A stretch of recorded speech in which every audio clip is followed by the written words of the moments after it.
Assalamualaikum warahmatullahi wabarakatuh. Semangat pagi anak-anak hebat kelas 4. Berjumpa lagi dengan Bu Bella. Bagaimana kabarnya hari ini?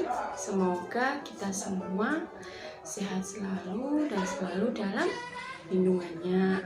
Amin. Sebelum pembelajaran dimulai, marilah kita berdoa menurut kepercayaan masing-masing. Berdoa dimulai.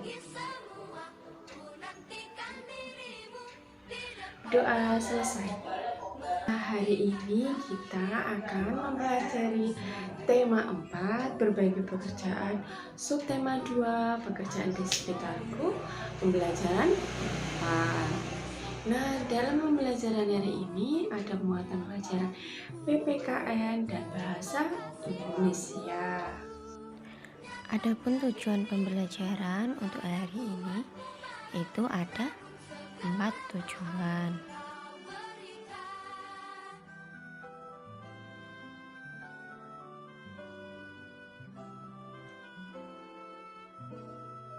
Sikap apa lagi ya yang harus dimiliki oleh seorang dokter?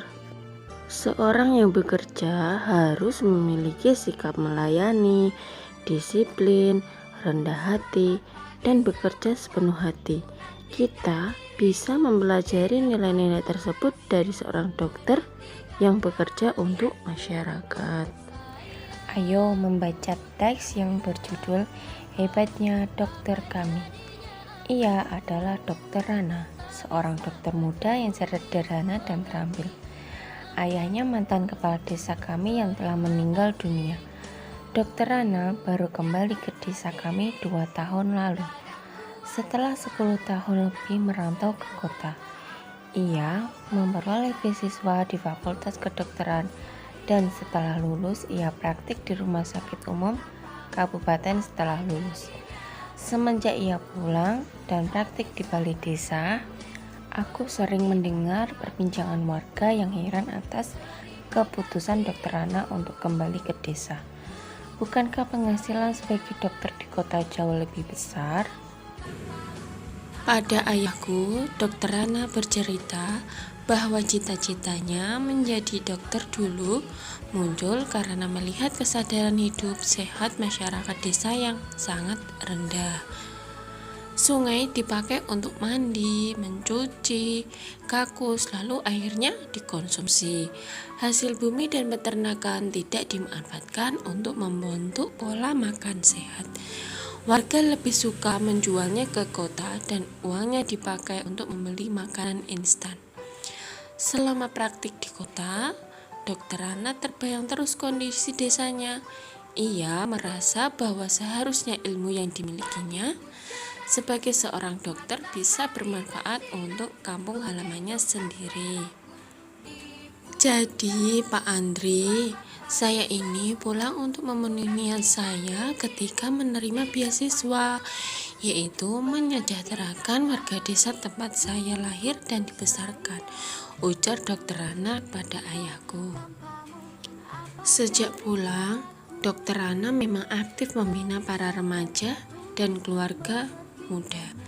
Ia memberikan penyuluhan tentang pentingnya mencuci tangan, memasak air, pola makan sehat, dan imunisasi. Baginya, generasi muda adalah perantara terbaik untuk menyampaikan misi, meningkatkan kesadaran hidup sehat masyarakat desa. Sebagai anak kepala desa, Dokter Rana sering mendengar cerita almarhum ayahnya bahwa banyak warga takut berobat karena tidak mampu membayar. Tak ingin hal itu terjadi, maka diumumkannya bahwa warga dapat membayar jasanya dengan sampah. Iya, sampah. Sampah kering jenis apa saja yang bisa didaur ulang. Botol plastik, botol kaca, koran bekas, bahkan kemasan bekas diterima oleh Dokter Rana. Cara ini membuat warga aktif dan bijak mengelola sampah. Sungguh kreatif dan cerdas cara Dokter Rana mendidik warga. Seperti mendiang ayahnya, Dokter Rana menjadi sosok yang dicintai oleh warga desa. Ia menjadi teladan melalui dedikasi, tanggung jawab, dan kerendahan hatinya dalam menolong warga. Apabila aku besar nanti, aku ingin seperti Dokter Rana. Akan ku kejar cita-citaku menjadi guru, dan aku akan kembali untuk membangun kampung halamanku. Berdasarkan teks di atas, jawablah pertanyaan berikut. Nomor 1. Apa yang dilakukan Dokter Rana untuk warga desa? Yaitu, warga desa berobat dengan membayar jasanya menggunakan sampah. Lalu nomor 2, mengapa Dokter Rana melakukan itu? Karena apa tadi anak-anak? Karena menurut ayahnya, warga desa tidak mampu membayar untuk berobat. Nomor 3, apa dampak yang dilakukan Dokter Rana bagi masyarakat desa? Yaitu, masyarakat berani berobat ke dokter dan masyarakat lebih bijak dalam mengolah sampah. Nomor 4, bagaimana perasaan masyarakat terhadap Dokter Rana? Tulislah tabel di samping. Nah, apa tadi sikap yang dimiliki oleh Dokter Rana? Yaitu suka menolong, di mana Dokter Rana menolong warga yang tidak mampu untuk berobat dengan membayar menggunakan sampah. Kemudian rendah hati. Bagaimana kok bisa dibilang rendah hati Dokter Rana tersebut? Karena Dokter Rana mau bekerja tanpa mengharapkan imbalan. Lalu yang ketiga, yaitu penuh dedikasi dan tanggung jawab, di mana beliau mau merantau jauh demi untuk membangun kampungnya. Nah, kemudian nomor 5, hal-hal apa yang bisa dicontoh dari Dokter Rana?